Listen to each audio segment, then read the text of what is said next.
किसान आंदोलन के बीच आज बीजेपी ने किसानों से संवाद किया। इस दौरान जहां पीएम मोदी ने किसानों से सीधा संवाद किया, तो वहीं गृह मंत्री अमित शाह, रक्षा मंत्री राजनाथ सिंह समेत कई दिग्गज नेताओं ने कृषि कानून का समर्थन किया और इसे किसानों की आर्थिक दशा सुधारने के लिए अहम कदम बताया। किसान मजबूरी में औने पौने दामों पर अपनी उपज बेचने को मजबूर रहता था। इन कृषि सुधारों के जरिए हमने किसानों को बेहतर विकल्प दिए हैं।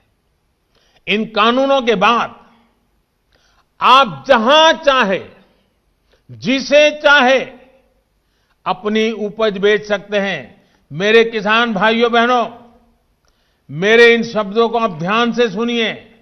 मैं फिर से कह रहा हूं कि आप अपनी फसल को जहां चाहे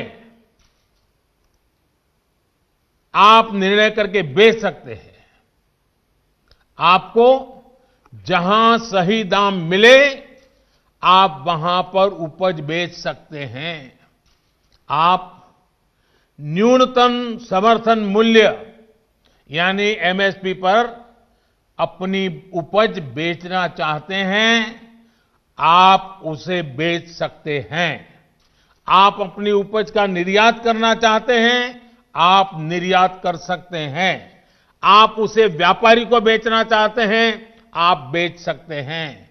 आप अपनी उपज दूसरे राज्य में बेचना चाहते हैं, आप बेच सकते हैं।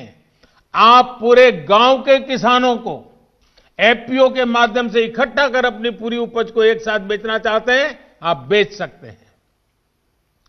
आप बिस्किट, चिप्स, जैम, दूसरे कंज्यूमर उत्पादों की वैल्यू चेन का हिस्सा बनना चाहते हो, आप ये भी कर सकते हैं। देश के किसान को इतने अधिकार मिल रहे हैं, तो इसमें गलत क्या है?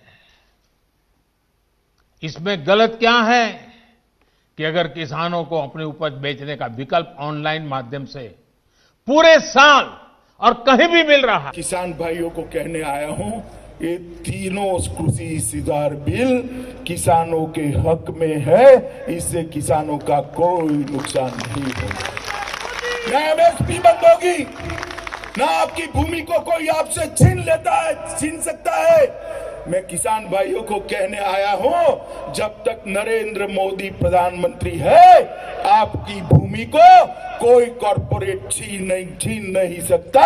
ये भारतीय जनता पार्टी का आपसे वादा है। मित्रों, मंडियां भी चालू रहने वाली है। एक कोरा झूठ फैलाते हैं कि मंडियों को बंद कर देंगे। मैं पूछना चाहता हूं विपक्ष के नेताओं को, कौन सा प्रावधान आपको बताता है कि मंडी बंद करने वाली है? अरे हिम्मत है तो आ जाओ, मैं रमेश उजुड़ू को चर्चा के लिए भेज दूंगा, वो बता देगा कि मंडियां बंद नहीं। मित्रों, कोरा झूठ फैलाए गए। ये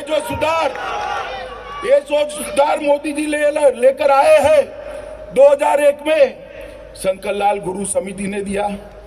2001 में मोन्टेक सिंह अहलूवालिया, जो सरदार मनमोहन सिंह के बहुत प्रिय थे, इन्होंने दिया।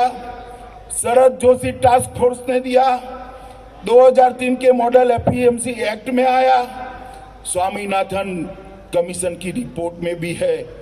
और शरद पवार जी के समय में जो समिति बनी, इसने भी इसी को आगे बढ़ाया है।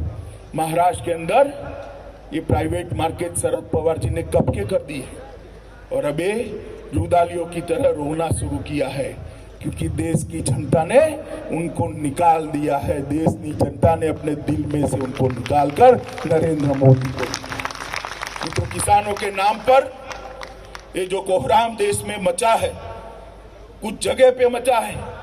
देश भर के किसान शान से फोन कर हमारे कृषि मंत्री नरेंद्र सिंह जी का समय लेकर मिलने जाते हैं, और ये तीनों अध्यादेशों को, तीनों कानूनों को अपना समर्थन देते हैं, क्योंकि जानते हैं कि किसानों के हित में। फिर भी अगर किसान संगठनों को लगता है, विपक्ष की बात छोड़ दो, उनका तो राजनीतिक स्वार्थ होता है, मगर किसान संगठनों को लगता है कि कानूनों के ये प्रावधान से किसान का भला नहीं होता है, तो सरकार खुले मन से खुले मन से इनकी आज प्रधानमंत्री जी ने दूर कर दिया है और इन कानूनों के तहत काम करने वाले जो बहुत सारे किसान हैं, किसानों ने भी बात देश की जनता के सामने रखी है। मैं समझता हूँ कि जो भी आशंकाएं अब तक किसी के मन में रही होंगी, सारी आशंकाओं का पूरी तरह से निराकरण हो गया होगा। उससे बात तो पूरी तरह से स्पष्ट हो गई है कि यह तीनों कृषि संबंधित कानून किसानों के ये बहुत ही उपयोगी हैं और किसान की आमदनी को केवल 1.5 गुना ही नहीं बल्कि 2 गुना, 3 गुना, 4 गुना बढ़ाने वाले यह सब कह रहा है कि तमाम काले कानून हैं। कल राहुल गांधी से लेकर सारे आशंकाओं का निराकरण जो है प्रधानमंत्री जी ने अपने भाषण में कर दिया है। स्पेशल सेशन बुलाया जाए, इन तमाम बिलों पर चर्चा हो। प्रश्न ये होता है कि प्रधानमंत्री जी ने आह्वान किया है कि यदि आप बात करना चाहते हैं तो हम आपसे बात करने के लिए तैयार हैं, तो बात करें, तर्कसम्मत तरीके से बात करें। जो एक्ट हैं क्लॉज वाइज यदि बात करना चाहते हैं तो क्लॉज वाइज बात करें। हर तरीके से बात करने के लिए हमारी सरकार पूरी तरह से तैयार है। लेकिन किसान तो यही कह रहे हैं कि सर तीनों कानूनों को पास हो पहले तब कोई बातचीत होगी। आपके सामने आपने देखा होगा किसानों ने तालियां बजाकर प्रधानमंत्री जी का अभिनंदन किया है यहाँ पर, और सारे किसानों ने भी, मैंने पूछा, सबने हाथ उठाकर तालियां बजाकर कहा जो कुछ भी प्रधानमंत्री जी ने कहा है उससे हम पूरी तरह से सहमत हैं। यानी अब उनके मन में कृषि संबंधित जो तीनों कानून हैं उनको लेकर किसी भी प्रकार की गलतफहमी नहीं है और न तो प्रधानमंत्री की नीयत पर उन्हें रंच मात्र कोई संदेह